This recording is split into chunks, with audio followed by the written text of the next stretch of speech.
you came out here in part to sit in a conversation with one of your great friends, Sam Altman, from OpenAI. And one of the things I thought was fascinating was you went pretty deep about what took place during what was a dark period for him. Yeah. And the work that you were doing behind the scenes to try to help him. Yeah. What was really, for you, though, the lesson of the whole thing when you were in it?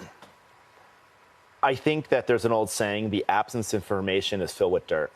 And I think that everyone was assuming the worst of everyone else. And I think when you really unpeel it, I think people had much better intentions. And I think there was just a lot of fear. Things were going so quickly. And as I uncovered what was going on, I realized there was mostly a lot of misunderstandings. A lot of they didn't have full information, so people would assume the worst. And the other thing I learned was you learn a lot about people in a crisis. And they revealed themselves. And some people, I think, weren't the best. But I actually, and I say this as Sam's friend, but I also say this objectively, I was surprised in a good way at how he was not in self-preservation mode. When people are attacked, they typically go to themselves. And Sam was focused not on himself, but OpenAI. And that made me want to fight for him. What was the worst moment of the whole thing? Do you remember? The worst moment was when we thought that, okay, this is the worst moment. The worst moment was, it was probably 48 hours in. The board had led us to believe that he was going to get reinstated. And right before midnight, we get information that Emmett Shear is now the CEO, in which case it just seemed like the page had turned. And Sam and Greg said, we'll go to Microsoft. And I said, you got to fight. This is crazy. You got to fight. And he said, we want to do what's best for OpenAI. We want to do what's best for the employees. And if what's best is for them to turn the page, they'll turn the page. And I thought that was the end of it. The miraculous thing was, it turns out Emmett Shear is also a friend of mine. Right. And that opened a new line of communication. And there were many other things that happened, but I think that allowed us just to have an open dialogue. So how involved are you now with OpenAI?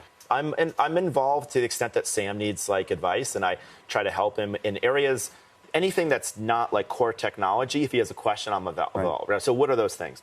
How to product design, maybe marketing, advertising, communications, that kind of stuff. Things that are maybe above the layer of the stack of technology. Right. What do you do with the technology? How much do you think about the safety issues and also all the headlines that we keep reading about this debate that's clearly happening internally at that company?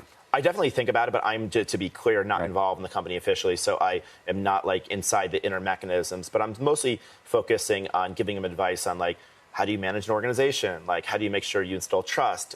How much transparency is the right amount versus too much transparency, right? There's a lot of considerations. How do you tell a story to the public? How do you bring society along on what is no doubt a technological revolution? And, we should be transparent about things that can go wrong, but we also got to be careful about a lot of overly existential pontification when we don't really know what's going to happen. And to also tell a story about these are the practical 5 or 10 things this technology can do for our lives right now. Right. So it's a lot of judgment. You went through your own fire, baptism by fire. Was there a moment that you look back on that you think is either a parallel or something you learned from that? The thing I learned is you learn a lot. I said you learn about people in a crisis, but the other thing I learned is you only survive because certain people have your back and believe in you.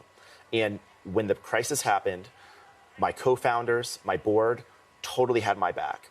If they didn't have my back, I might not have been as decisive. And if I wasn't as decisive, we probably wouldn't have come out of it the way we did. And so that lesson for me is when I saw what going, Sam, he said people need to have his back. And his company had his back, but people didn't quite know how to support him because no one was saying anything. And I just said, we're going to lean in. We have your back. You're going to do It was remarkable, by the way, how much the employees, for the most part, supported him. I think that tells you something. I think that tells you that, that if there's only one piece of data you should know, it's that the employees had the most information.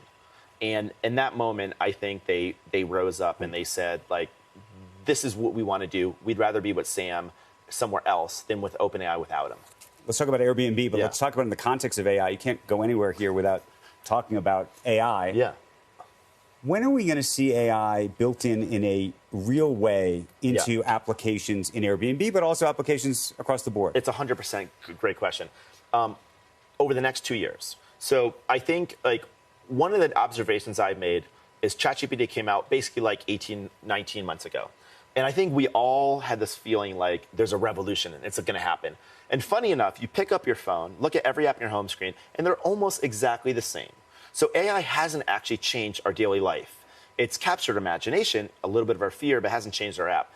It turns out it's taken a little bit longer, maybe not exactly self-driving cars, but that last 10% is where all the gains are, right? You can, if you get 90% of the task done, but it's wrong, that last 10%, it's actually terrible. So I think next year you're going to see a bit of a step forward, and I think within 2026 you'll see a giant leap. And I think apps across the board, 2 to 3 years from now, 2026, 2027, they're going to look really different.